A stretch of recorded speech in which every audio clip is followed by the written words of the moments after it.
నమస్కారం city news కి స్వాగతం. సమర్థ నాయకత్వం ఉంటేనే అభివృద్ధి సాధ్యమవుతుందని ముఖ్యమంత్రి చంద్రబాబు అన్నారు. వెలగపూడి సచివాలయంలో మంత్రులు, వివిధ శాఖల కార్యదర్శుల సమావేశం నిర్వహించారు. గత 5 ఏళ్లలో జరిగిన విధ్వంసంతో రాష్ట్రం అన్ని విధాల వెనుకబడిందని సీఎం చంద్రబాబు పేర్కొన్నారు. వెలగపూడి సచివాలయంలో మంత్రులు, వివిధ శాఖల కార్యదర్శులతో సమావేశం నిర్వహించి పలు అంశాలపై అధికారులకు దిశానిర్దేశనం చేశారు.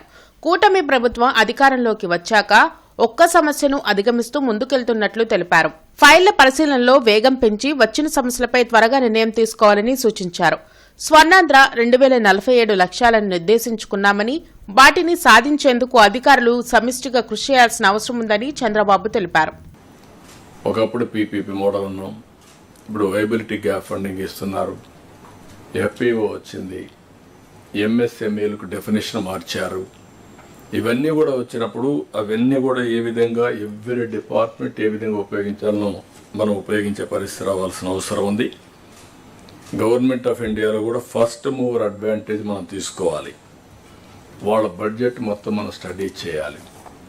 ఎంతవరకు మనం ఫండ్స్ తెచ్చుకోగలుగుతామో, మనకు అన్యాయం జరగకుండా ఉండడం ఒకటి, మీరు ప్రోయాక్టివ్గా ఉంటే బెటర్ రిసోర్సెస్ తెచ్చుకోవడం రెండోది. అన్ని గవర్నమెంట్స్ యూనిఫామ్గా పనిచేయవు. అక్కడ ఏ డిపార్ట్మెంట్ అయితే ఏ గవర్నమెంట్ సరిగా పనిచేయదో అక్కడ కానీ మీరు పనిచేసి మళ్ళా క్లెయిమ్ చేయగలిగితే, ఈవెన్ గవర్నమెంట్ ఆఫ్ ఇండియాలో ఒక 1%, 2% ఫండ్స్ మీరు తెచ్చుకోగలిగితే that will be a big boost for us. All కార్యక్రమాలు ఇది మీరు ఆలోచించుకోవాల్సిన అవసరం ఉంది. మిర్చి ట్రేడింగ్ వ్యాపారి తమను మోసం చేశాడంటూ గుంటూరు మిర్చి యార్డులో రైతులు ఆందోళన నిర్వహించారు. గత ఏడాది విజయభాస్కర్ ట్రేడర్స్ కు కొంతమంది రైతులు తమ మిర్చిని విక్రయించారు. అయితే డబ్బులు తరువాత ఇస్తామని ప్రామిసరీ నోట్ ఇచ్చారు. ఇప్పుడు డబ్బులు అడుగుతుంటే తమకు సంబంధం లేదని శ్రీనివాసరెడ్డి అనే వ్యక్తి మాట్లాడుతున్నారని, అధికారులు తమకు న్యాయం చేయాలని రైతులు డిమాండ్ చేశారు.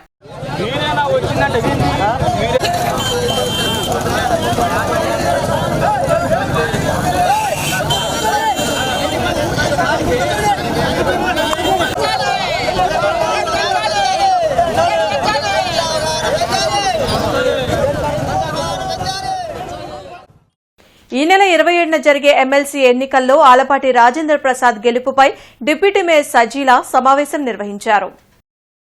ఉమ్మడి కృష్ణా, గుంటూరు జిల్లాల ఎన్డీఏ కూటమి బలపరిచిన గ్రాడ్యుయేట్ ఎమ్మెల్సీ అభ్యర్థి ఆలపాటి రాజేంద్ర ప్రసాద్ ఫిబ్రవరి 27న ఓటు వేసి గెలిపించడానికి తూర్పు నియోజకవర్గం మాయాబజార్లోని డిప్యూటీ మేయర్ కార్యాలయంలో టీడీపీ, జనసేన, బీజేపీ నాయకులతో కలిసి సమావేశం నిర్వహించారు. ఈ కార్యక్రమంలో ఎమ్మెల్సీ అభ్యర్థి Alapati Rajendra Prasad, election incharge Raghavendra, deputy mayor Sajila, ex standing committee chairman Haji Sheikh Shaukat, ward president Kuddus, Salim, Satyam, Afzal తదితరులు పాల్గొన్నారు. అదేవిధంగా ఎలాగైతే చెప్పిన మాట నెరవేరుస్తూ 16,347 జాబ్స్ ఇచ్చారో అలాగా అడుగులు ముందుకు వేస్తున్నారు. ఇవన్నీ కూడా సజీవుగా సాగాలంటే 20 లక్షల జాబ్స్ మనందరికీ రావాలంటే ఈ యొక్క ఎమ్మెల్సీ ఎలక్షన్స్ కూడా చాలా ముఖ్యమైన ఎలక్షన్స్. ఎందుకంటే మనందరం చూస్తున్నాం, మన పిల్లలు ఎక్కడికి వెళ్ళి సెటిల్ అవుతున్నారు, కానీ మన పిల్లలు మన భారతదేశంలోనే సెటిల్ అవ్వాలి అంటే ఈ యొక్క ఎలక్షన్ ఎంత ముఖ్యం అనేది ఆలపాటి రాజేంద్ర ప్రసాద్ గారు నిన్న వివరంగా చెప్పారు. మనం అందరం కలిసి ఈ యొక్క ఉమ్మడి కృష్ణా, గుంటూరు జిల్లా గ్రాడ్యుయేట్ ఎన్నికలను మనం అందరం సీరియస్గా తీసుకోవాలి. ముఖ్యంగా గుంటూరు నగరంలో సార్ చెప్పినట్టు 18,000 ఓటర్స్ ఉన్నారు. ఈ యొక్క వాడి కాకుండా గుంటూరు నగరం మొత్తం మనం అందరం 1 టౌన్ కానివ్వండి, 2 టౌన్ కానివ్వండి, ప్రతి ఒక్క ఓట్ని కూడా మనం అందరం కలిసికట్టుగా మీరు చెప్తే మీతో పాటు నేను కూడా రావడానికి సిద్ధంగా ఉన్నాను. శ్రీ లక్ష్మీ తిరుపతమ్మ సమేత గోపయ్య స్వామి మరియు గ్రామదేవత అంకమ్మ తల్లివారి వార్షికోత్సవం జన్మభూమి నగర్లో జరిగింది. తురకపాలెం రోడ్లోని జన్మభూమి నగర్లో శ్రీ లక్ష్మీ తిరుపతమ్మ సమేత గోపయ్య స్వామి దేవస్థానంలో వార్షికోత్సవ వేడుకలు ఘనంగా జరిగాయి. లక్ష్మీ తిరుపతమ్మ, గోపయ్య స్వామి, అంకమ్మ తల్లి మూలవిరాట్లకు పంచామృత అభిషేకాలు నిర్వహించామని అర్చకులు దూపాటి దుర్గాప్రసాద్ శర్మ తెలిపారు. తిరుపతమ్మ, గోపయ్య స్వామి వారి కళ్యాణంలో భక్తులు పాల్గొనాలని కోరారు. ఈ కార్యక్రమంలో ఆలయ ధర్మకర్త తుమ్మేటి అచ్చయ్య, కమిటీ సభ్యులు పాల్గొన్నారు. ఈ యొక్క కళ్యాణోత్సవ కార్యక్రమ భాగంలో పీటల మీద కూర్చునే దంపతులు అధికంగా వస్తారు. మా దగ్గరికి 10 దంతల దాకా ఉంటారు. ఈ 10 దంతలు కూడా సంతాన రీత్య కోసం ఎక్కువ వచ్చేవాళ్ళు చాలామంది ఉన్నారు. ఈ దేవస్థానానికి వచ్చేవాళ్ళు ఆ సంతాన రీత్యలో పీటల మీద కూర్చుంటే సంతానం వస్తుందని, ఆయుర ఆరోగ్యాలు ఉంటాయని అని చెప్పబడింది. పంచామృతాలతో అభిషేక కార్యక్రమం, తదుపరి 10ంటికి పొంగళ్ళ కార్యక్రమం, బోనాల కార్యక్రమాలు జరుగుతున్నాయి. వేలాది మందిగా భక్తులు ఇచ్చేసి ఈ యొక్క స్వామివారిని దర్శించుకొని స్వామివారికి కృపకు పాత్రలు కావాలని మనవి. శ్రీ కంచి కామకోటి పీఠ హరిహర దత్తక్షేత్రం శ్రీ రమా సత్యనారాయణ స్వామివారి దేవస్థానంలో 48వ బ్రహ్మోత్సవాలు కొనసాగుతున్నాయి.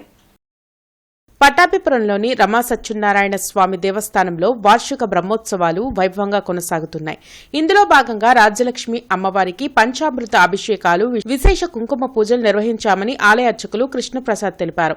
హోమంలో భక్తులు పాల్గొని స్వామివారి అనుగ్రహాన్ని పొందాలని కోరారు. ఈ కార్యక్రమంలో కమిటీ సభ్యులు చావలి నాగలక్ష్మి, కామేశ్వరరావు తదితరులు పాల్గొన్నారు. 48వ వార్షిక బ్రహ్మోత్సవాల సందర్భంలో స్వామివారికి ఉదయం నిత్య హోమం, బలిహరణ కార్యక్రమం జరిగింది. తర్వాత ఇప్పుడు 10:40 నుంచి దీక్షా దంపతులచే లక్ష్మీ సహస్రనామ కుంకుమార్చన జరుగుతుంది. సాయంకాలము 6 గంటలకి ఎదుర్కోల కార్యక్రమం, తదనంతరం స్వామివారికి అమ్మవారికి కళ్యాణ మహోత్సవం జరుగుతుంది.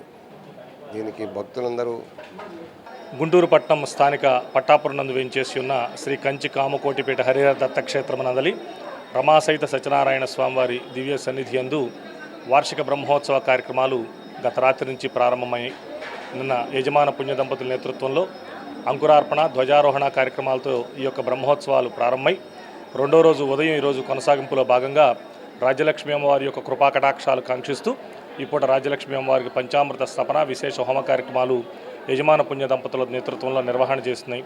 ఈరోజు సాయంకాలం ప్రత్యేకంగా మన పట్టాభిపురానికే మకుటాయమానంగా వెలిగేటటువంటి దివ్య కళ్యాణ మహోత్సవ కార్యక్రమం అన్నవరం శ్రీ వీర వెంకట సత్యనారాయణ స్వామివారి దివ్య సన్నిధి నుంచి తీసుకురాబడేటటువంటి ముత్యాల తలంబరాలు, పట్టు వస్త్రాలు, వేద పండితుల నడుమ మన రమాసహిత సత్యదేవుని దివ్య కళ్యాణ మహోత్సవ కార్యక్రమం అంగరంగ వైభవంగా ఈరోజు సాయంకాలం నిర్వహణ జరగనుంది.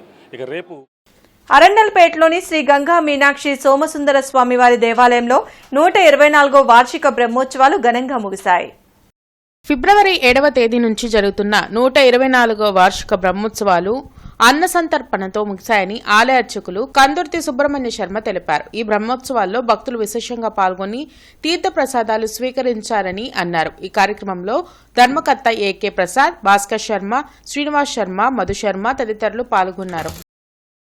124వ వార్షిక బ్రహ్మోత్సవాలు మాఘశుద్ధ నవమి నుంచి ప్రారంభమై మాఘశుద్ధ త్రయోదశి వరకు కార్యక్రమాలు విశేషంగా జరిగినాయి.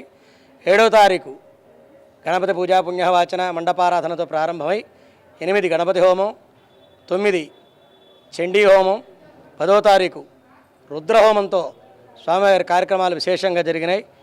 124వ వార్షిక బ్రహ్మోత్సవాల సందర్భంగా 50 మంది భక్తులు స్వామివారి కార్యక్రమంలో పాల్గొని తీర్థప్రసాదాలు, కళ్యాణం అన్నీ విశేషంగా స్వీకరించారు.